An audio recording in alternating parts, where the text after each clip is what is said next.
يلا بينا نعمل شوية فطاير في الطاسة بالبطاطس للفطار. حلوة جدا جدا جدا. حاجة كده بتجمع بين العيش الهندي كده، يعني حاجة زيه كده، بس فعليا طعمها حلو جدا جدا جدا.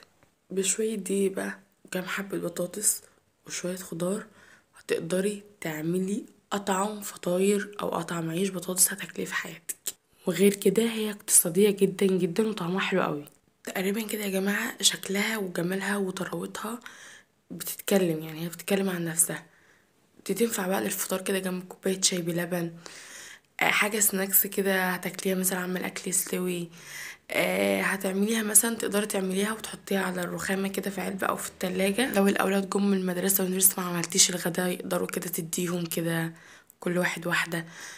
عمال أكل يجهز وانتوا بتذاكروا، فهي حلوة جدا. ما تنسوش الاشتراك في القناة، ويلا بينا نسمي الله. هنجيب 5 كوبايات من الدقيق بما يعادل 350 جرام من الدقيق، وهنحط عليهم معلقة ملح ومعلقة سكر وكيس بيكنج باودر. انا هنا عاملة كمية تقدري تقللي. يعني انا ال5 كوبايات دول عملولي تقريبا 22 بتاعت فطيرة. احنا هنا لا هنستخدم دقيق، سوري، لا هنستخدم سمنة ولا زبدة ولا حليب لانها اقتصادية جدا. وبعدين هنقلبهم بقى ونبدأ نعمل حفرة في النص كده.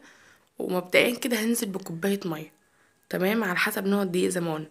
انا هنا الدقيق بتاعي ده لا بياخد اصلا سمنة كتير، انا مش هحط سمنة بس هو في العادي يعني، ولا بياخد مية كتير. فانا نزلت هو خد مني يعني كوباية وربع مية. هنزل بقى بتدريجية لحد ما تبدأ الدقيق يختفي وتبدأ تلزق كده. هنزل بربع كوباية من الزيت، بس دي المادة الدهنية اللي هستخدمها في العجين. وهي كده العجينة خلصت. وبعد ما احط الزيت هعجنها تمام. وعجنها كويس جدا لحد ما تنعم كده وما تبقاش تلزق معايا وكده. انا وصلت للقوام تمام. هسيبها ترتاح 10 5 دقايق على الرخامة جنبي عما اجهز بقية الحاجات. بعد ما سبتها ترتاح 10 دقايق هبدأ بقى ان انا اشكلها. هتشكليها بقى، يعني كوبايتين دي بيعملوا 8 أو 9 كرات. تمام، فانتي شكلها كده ايه اكبر من ليمونة شوية، يعني سيكة كده. تمام. وبعدين هحطهم برضو على سطح رشاد دقيق وهغطيهم وهسيبهم يرتاحوا شوية. انا بسيب العجينة ترتاح وبسيبها ترتاح شوية عشان ما تتعبنيش في التشكيل. تمام، عشان لكن هي ما فيهاش خميرة. دول بقى 4 حبات من البطاطس مسلوقين بزيادة، هنزل عليهم ببصلة او عود بصل اخضر. تمام، وكام قرن فلفل. ممكن تضيفي كزبرة او بقدونس او شبت وتفر اللي انت عايزاه.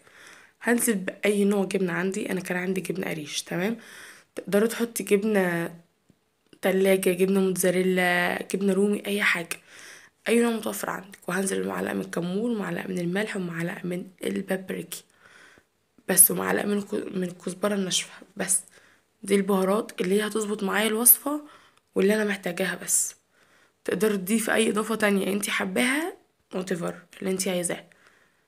ههرسهم بقى مع بعض كده، ولازم نتأكد من درجة سوا البطاطس، لازم تكون مستوية جدا. وبعد ما هرسهم كده تمام لازم اعجنهم، لازم موضوع العجن ده. بس انا طبعا وقفت الكاميرا عشان ما كانش عندي جلافز، فانا عجنتهم. وبعدين هفضل بقى اعجن فيهم لحد ما تتشكل معايا كرة كده. وهجيب سطح الرخامة بقى او اي حاجة انا هخبز عليها وهرشها دقيق. وهبدأ ان انا اشكل العجينة اللي معايا. تمام، هفردها ارققها جدا تخلوها رقيقة. دلوقتي انا هفردها نص فردة كده، وهبدأ ان انا احط فيها الكورة. هنعمل نفس طريقة الحواوشي كده. تمام، وبعدين هرجع اخبزها تاني.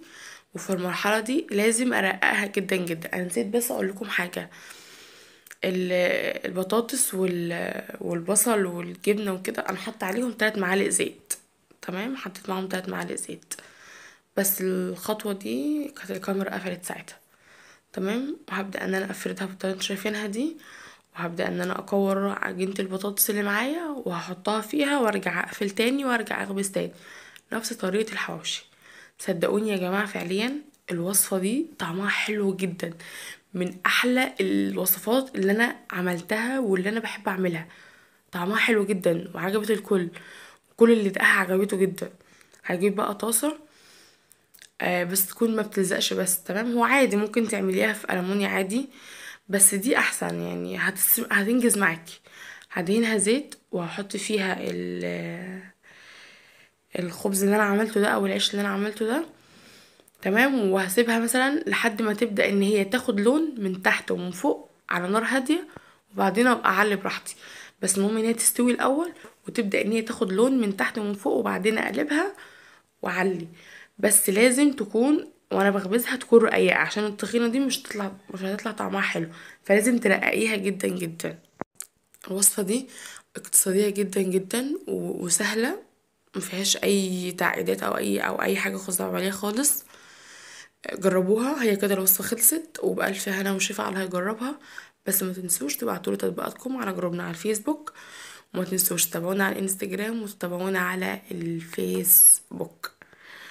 واتمنى يا رب الفيديو يعجبكم، واتمنى فعلا انتوا تجربوها، لان هي حلوه جدا جدا ومفيده جدا جدا ومنجزه. يعني تعمليها وتركنيها وقت ما تجوعوا، وقت ما اطفال تجوع او كده وعايزه ساندوتش او اي حاجه. دي حاجه بسيطه تقدري تديها لهم. واشوفكم ان شاء الله على خير في فيديو جديد. وما تنسوش اشتراك في القناه وتفعيل زر الجرس. استودعكم الله.